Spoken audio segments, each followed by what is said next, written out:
Missouri School of Journalism. Welcome to Global Journalist. I'm Jason McClure. North Korea's human rights record is among the worst in the world, but women in North Korea face particular challenges. Now, North Korea is a patriarchal society, and men have long been seen as the heads of household and the chief decision makers for the family. Now, that dynamic has changed some since the famine in North Korea in the 1990s that forced many more women into the workforce. Now, there aren't great statistics on North Korean society, especially about things like women's issues. But a recent Human Rights Watch report said that domestic violence, sexual harassment, and sexual assault are rarely punished in North Korea. North Korean women also seem more likely to flee the country than men. By one aid agency's estimate, about 70% of the refugees or defectors arriving from North Korea into northeast China are women. Now, on this edition of Global Journalist, a look at women's rights in North Korea. In a few minutes, we're going to hear from a group of panelists who have been tracking this issue closely. But first, we're joined by Jinye Jo. She's originally from North Korea, and in the years during and after the famine, she fled to China a number of times and was forcibly sent back to North Korea on 4 separate occasions. She came to the U.S. a decade ago with the help of an American missionary. She's the founder of the group North Korean Refugees in the USA, and she joins us now from Georgia. Jinye, welcome. Hi, how are you? Good. Well, your story of leaving North Korea is remarkable. I know you've told it a number of times, but just briefly, tell us what happened to your family in the years after the Great Famine. Yeah, I have 9 family, but my father, because he tried to save my siblings in traveling to the China and looking for food, but the North Korean was sent him to prison, and in prison got tortured and got hunger, and he passed away in prison. And my grandma also, 76 years old, she passed away because of the starving, and my 2 brothers are starving to death. And my sister was sent in the China sex trafficking ring, so we didn't see her almost 20 years. And right now we survived with my mom and my sister. We live in America. So in North Korea, when I was first time run away from North Korea, it's 10 years old.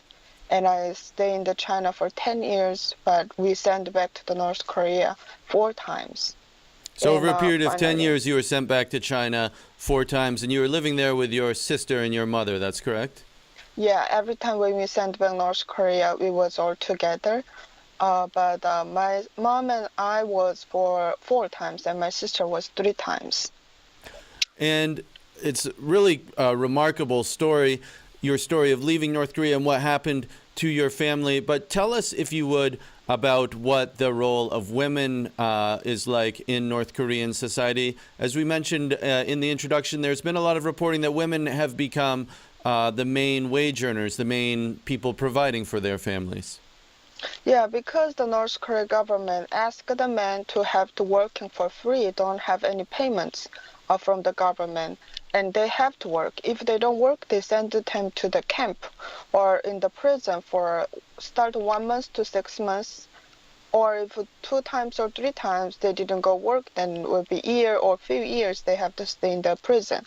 So the men have to go work for the Kim Jong-un regime. And only way is the women have to make food for the family.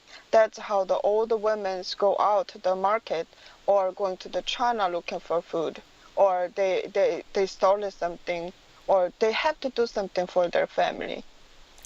And so what you're saying then is that because the men are forced to work in government jobs, the women go out and sell things in markets, the sort of black market or gray market economy, or go to China to look for work. But tell us, if you would, are they allowed to play an active role in the army? Can they work for the government in North Korea? Are the same opportunities available to them there? Like 80% men, if their family history is clear, it's not that bad history, then they have to go to military 100%. Or they really sick, they have something problem, they cannot working or they cannot walking well, then they cannot go to the military. For women, I think only 10% can go into the military, or they look so beautiful, or they have a special reason to go military, or they want to, and their family history is clear, then they can go to the military. And normally the woman is not allowed to the military. And so tell us, if you would, I understand that in northeast China, where there are thousands of North Korean refugees, defectors, women are actually sold as brides. You mentioned that your sister was trafficked sexually. What are conditions like there for women in these border areas? So in the North Korea, the brothers or fathers, they're working for the government and they working hard, but they are not enough to find food for the family. So the woman's last choice is going to China, making some money and food to bring to the family. That's how they cross the border. But in China, the few bad people already 20 years, the North Korean defector crossed the border. So they use them to make money and survive themselves. So I cannot say 100% woman, but almost 70% woman when they crossed. The people tried to sell them in China, like the man cannot marry, or they sick, or they're really poor, they don't have money to marry in normally, and they will buy the woman from the broker. So the most North Korean defector we sold to sex traffic, and then some of women they survived again and come to the South Korea or America, but still right now a lot of women in the China they hiding in somewhere or sold it to the religious side. And all the women, before they leave North Korea, they know will happen this kind, but even they know they will sold it to somewhere, but they can make some money to the family. That's how they still cross the border. So in other words, a lot of women make this voyage knowing that they may be sold as brides, they may be trafficked sexually, but they know that they'll be able to feed their families back in North Korea by doing so. Yes, yes. Well, what do you think people in America may not know about North Korea and North Korean women that they should know? I don't think so. A lot of American, when I say I'm come from North Korea, they was surprised. And many people, they think I'm the same as Kim Jong-il or Kim Jong-un regime. So when I meet with them, I have to explain to them like 10 minutes to 15 minutes. And they say, oh, okay, that's amazing, great. That's their answer.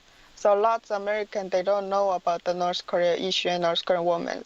How did you get from North Korea? I understand that you had been sent back to North Korea and were in prison. How did you get from there to the United States? So first time when I crossed the border, I'm only 10 years old, so I come to with my mother. And we sent back North Korea 3 times. And then the last time was 2006. And one of the pastor missionary in the Seattle, Washington, his name is Yoon Yohan.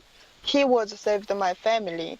So when I was in North Korea 2005, I will be get killed by government because I was helped rescue the North Korean defector in the China with the pastor, American pastor. Anyway, so he knows when my family sent back North Korea, we will be executed by government.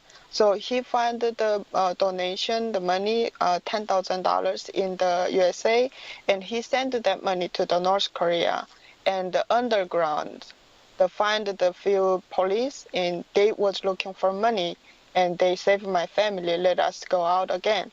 So that's how we survived. So you were essentially ransomed then out of a North Korean prison. Well, it's a remarkable story. Yeah. Jinyi Ju, thank you so much for joining us. Okay, thank you.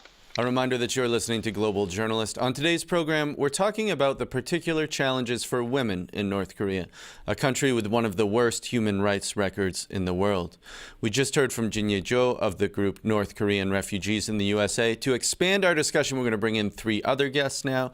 Joining us from London is Heather Barr. She's a senior researcher on women's rights for Human Rights Watch. And in Bournemouth, England, is Hyunju Lim. She's a sociologist at the University of Bournemouth who has researched North Korean defectors living in the United Kingdom. And in Seoul, South Korea, is Hyuk-Young Kim. She's a professor of North Korean studies at Yuha Women's University. Welcome to all of you. Heather Barr, let me start with you. I understand that your organization get particularly interested in researching women's issues in North Korea because there was this UN Women's Rights organization committee that North Korea was presenting a large report to on sort of the status of women in the country. What did that say? Well, this is an interesting moment, actually, because North Korea signed up to CEDAW quite a few years ago, but then for a long period didn't actually submit the reports that are required. And I'm sorry, CEDAW is this committee that was is supposed to review various countries' human rights, women's rights issues. Apologies, I'm speaking UN gibberish. Yeah, it's the Committee on the Elimination of Discrimination Against Women. So what this committee is responsible for is for monitoring how countries that have signed up for a convention on the elimination of discrimination against women are actually implementing that. So what they're actually doing to ensure that they're complying with international law and that they're working to abolish all discrimination against women within their countries. So as I was saying, North Korea signed this convention back about 15, 16 years ago, and submitted one initial report as they were required to after they signed the convention, but then for many years didn't comply with the reporting requirements. And now, just in the last year or two, they've submitted a report and they've gone and appeared before this committee. So this is an interesting moment. It's a moment of engagement and hopefully an opportunity to actually have a dialogue between the North Korea government and this United Nations committee about this. And how did the North Koreans assess their performance on this? Well, they think they're doing great. So their response to the committee was really that there's no gender inequality in North Korea. Everything's going really well and there's full equality. And so the point that we've been trying to make is that while it is very difficult to gather information from North Korea, we have enough information to know that the picture that we're hearing from people who recently escaped and people who are in touch with people who are still in the country is that discrimination, harassment, and sexual violence against women are all very widespread within the country, in addition to the types of abuses that happen to women who've escaped the country that we've heard about a moment ago. Well, I want to pick up on these issues a little bit more. If I could turn this to you, Hyunju Lim at the University of Bournemouth. Tell us just a little bit about what we do know about gender roles inside North Korea. I understand for your research you spent a lot of time interviewing North Korean refugees in the UK. Well, I think there has been really a systematic exploitation of women within North Korea and outside North Korea. I mean, already the earlier speaker mentioned about her personal experience and observation in North Korea.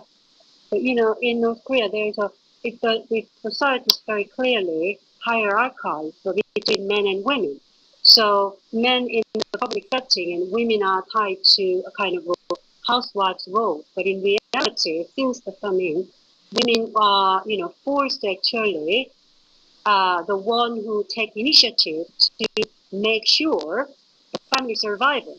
So, my participants were talking about actually they started to call men as a dog.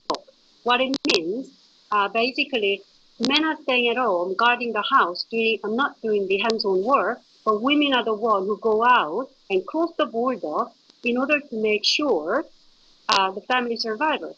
But what happens was, as already mentioned about a number of speakers, the women's sexual harassment, domestic violence, all of these issues are really prevalent. And some women mention about they bring food and some of the exchange of goods from their, travel outside of North Korea or other cities, and husbands took those items outside home and exchanged with the alcohol.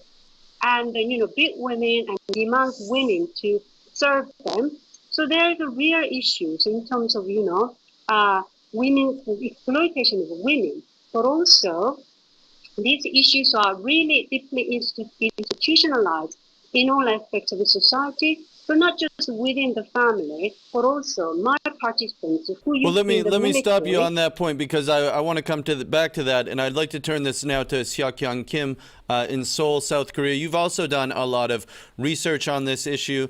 I understand that more than 70% of North Korean defectors in China are women. What does the picture look like in South Korea? What do we know about this issue of human trafficking? Those women who cross the border, the trend, the tide of women's crossing the border between North Korea and China, that started basically the end of 1990s, like 1997 or 1998. That's like the end of Great Famine period if you remember, there was a great famine period in the middle of 1990s in North Korea, all over North Korea. And those women at the first part, most of them, they did not know they are going to be sold to a Chinese ruler man.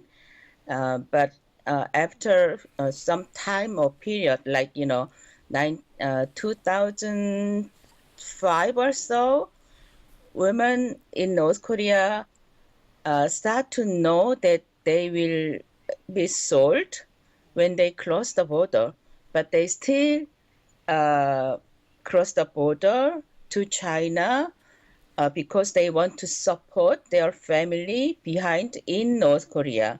So they are going to find broker people by themselves and tell them, please sell me to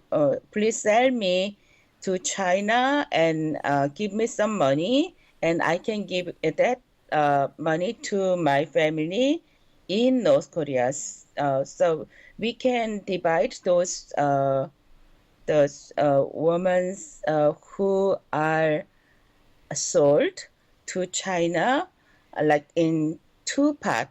First part of women, earlier part, they didn't really know that they were going to be sold to Chinese men, but after some period of time, most of North Korean women, they know they are going to be sold once cross the border, but they still are going there to support their family. So it's like related to the general food situation in North Korea. Well, let me turn this to Heather Barr then, because you raise some good points. And actually, Heather, Human Rights Watch has done a lot of research on this. What are some of the stories that you heard about the women who have crossed into China and then in some cases are actually sent back to North Korea? Well, one of the interesting things in the report to this committee is that the North Korean government has said that if you're sent back, you don't face any punishment at all. But we've heard reports which say that in some of the prisons that the people we've spoken to have been in. And I'm sorry, I should stop you. The women are sent back from China because China treats them as sort of illegal migrants in a way, then, in some cases. Mm. That's right. The Chinese government is not respecting their right to seek asylum and is treating them as undocumented people that are being deported back. And so once women are returned to North Korea, it's clear that a significant number of them are ending up in prisons. And as you know from reading the report that we've issued recently, we've documented some very serious problems with sexual harassment, abuse, and assault sometimes of women in those prisons. A reminder that you're tuned into Global Journalist. I'm Jason McClure. On today's program, a glimpse at the particular challenges for women inside North Korea.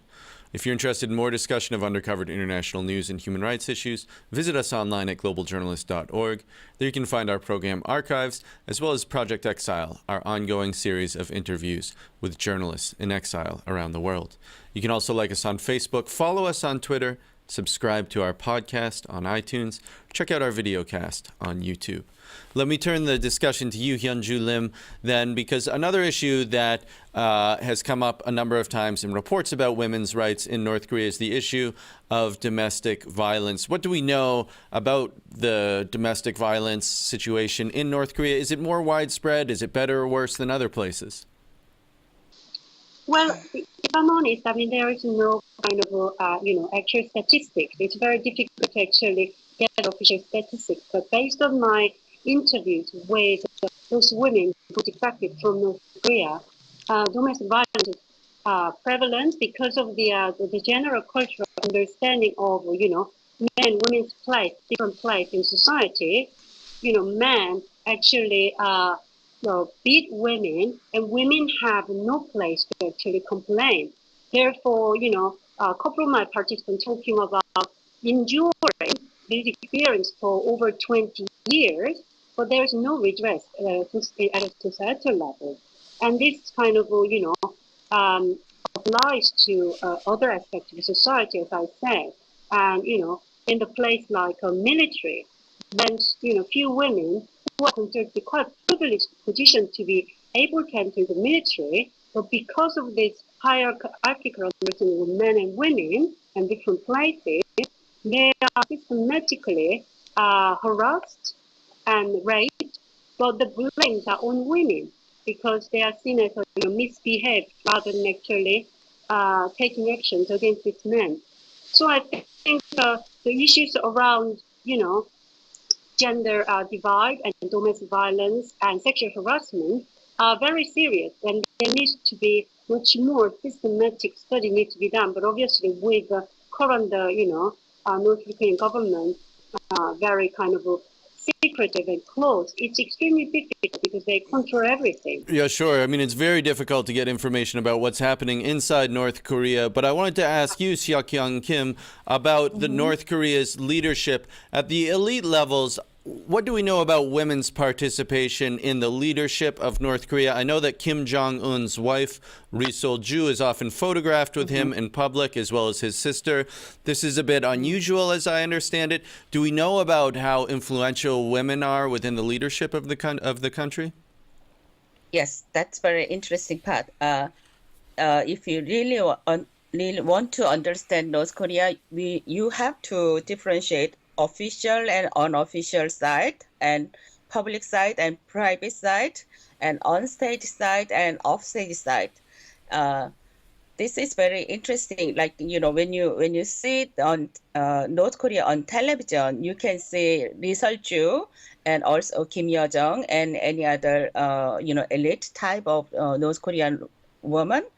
But if you go to their daily life, women's status is very low compared to other countries. And I have continuously interviewed with people from North Korea, and they said woman's price, that's what they are saying. The woman's price is about half of man's price. So, whatever woman is doing, the last stage, the final stage, the very important step is depending on men. So that's why in every household, husband, not wife, is going to be the head of each family. And also But let me just stop you there, Seok-Young Kim. You say that the husband is still treated as sort of the head of the family, but we've just heard that in many cases women now are the main breadwinners, are the ones who are earning the money for the family to eat, because the men are in state jobs that basically don't pay anything. So hasn't that changed? Right. Hasn't that changed the family structure? Well, maybe a little bit. You have to differentiate the North Korean history before the Great Famine period. Basically, man is the main provider. Man is going to work, and he's going to get rice once in every 15 days.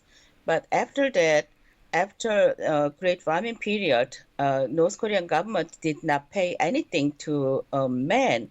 That's why woman is going to market activity, and she's doing anything to feed her own family.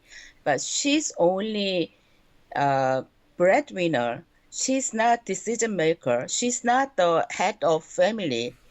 As long as a woman is doing something, like manual labor, then her family is going to get something to eat. It doesn't mean then she is controlling her own family. So it's like, So even though she's the main wage earner, it doesn't give her necessarily authority over to decide how that money is spent. Well, let me turn this to you, Heather Bar, because we heard Seok-Young Kim talking about this issue of women working in the markets, and according to your research, I understand that women are actually. This does give them some opportunities to work in the black market, to sell goods, to sell food, other things, but it also makes them vulnerable to bribery and extortion by the state as well. Tell us some about that. Bribery, extortion, but also sexual harassment and sexual violence. One of the things that was really striking to me about our research in North Korea compared to other countries that we've looked at is we actually had to change the way that we were asking people questions, because sexual coercion seems to have become so commonplace, such a normal part of the experience in the lives of women who are working in this kind of gray market economy, that they wouldn't really even recognize it as being some kind of abuse. If we asked women if they'd been raped, they'd say, no, that never happened to me. But then if we'd say to them, were you ever forced to have sex with someone? They would say, oh, yes, of course, that happens to everyone. I think it's become normalized in a really disturbing way. And it's really kind of part of how this economy is functioning for women. And this is done over things like getting a better stall, or just being allowed to continue working in the marketplace or selling your goods or things like that. It sounds to us like, to start with, if you refuse sexual coercion, then you face repercussions. If you comply with this type of coercion, then perhaps there's some benefit for you. But it's not that women are deciding to have sex in order to get some kind of benefit necessarily. It's also that if they refuse sex in this kind of circumstance, they could face physical violence, they could face rape, they could face being reported to the authorities, they could face some type of administrative harassment. So they're in a very, very difficult and impossible situation that's really unacceptable and represents a very serious human rights abuse. And do you see that the North Korean government sees this as a problem and is trying to halt this? Obviously, sexual violence, sexual harassment is a feature of every country on earth. Yes, it is a feature of every country on earth, and every country on earth needs to do a better job of protecting women. But I don't think we've seen any evidence that the North Korean government is taking this seriously or taking action at the moment to protect women. The report that they submitted to the committee that we discussed earlier essentially just said there is no problem, go away. So that's not the kind of statement that you hear from a government that actually does recognize that there's a problem and is working to try to solve it. So one of the things we're really calling on the international community to do, including the United Nations, is first of all to keep the pressure on North Korea on a whole range of human rights abuses, including these abuses against women. But second of all, to collect evidence, because there has to be accountability one day for what's being done to people, men and women, in North Korea. And this is an interesting day, because we've seen Mugabe apparently falling in Zimbabwe. And it's a reminder to us that no dictatorship survives forever.